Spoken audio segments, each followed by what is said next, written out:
Hi, we'd like to talk a bit about how massage relates to injuries.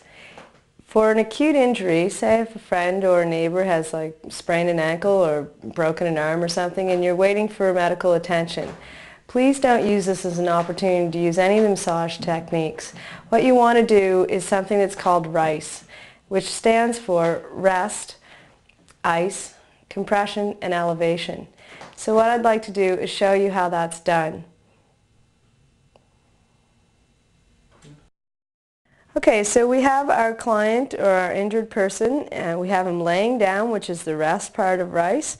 We've elevated the limb because in this case we're using a sprained ankle as an example. So we've raised it up. What you're trying to accomplish here is to bring the limb above the heart level. So just put a pillow under it and bring it up. Next we want to ice it. The cold will keep the inflammation out of the joint or out of the injury site while you're waiting for medical attention. So what you do is take a gel ice pack from the freezer or peas or frozen corn, whatever you like. Cover that with just a domestic tea towel or a light towel or pillowcase, just something so that the skin isn't exposed directly to the cold. So then you apply this to the injury site very gently, support the weight of the bag so that it's set down, always checking with the person that they're comfortable with what you're doing.